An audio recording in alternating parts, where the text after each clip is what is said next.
Hi guys, today I'm gonna show you how to create a QR code without using any app or any software or program, just in Google Chrome. And yeah, let me show you how to do it.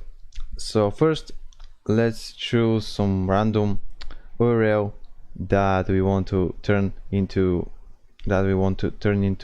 a QR code. So let's say our Facebook page, profile, like this. So just copy the URL and then search in Google for QR code me, this code.com, and click on the first link.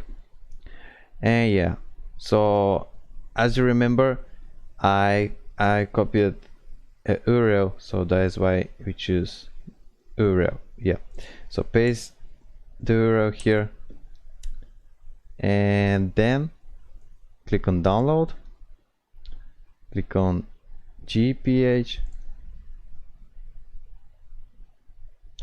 and as you can see, here is our QR code. But I want to show you that it's actually working. So let's say we want to write some letter and we want to put this QR code here. So how? Just drag it, put it here, and as you can see, this is our QR code. And when you scan it with your phone or when your device, it will appear your profile Facebook page. And that was it. If I helped you out, make sure to give it a like, and also if you have some questions, if you have some problems, comment down below the video in the comments and I'll try to respond in a few days. And see you next video. Bye.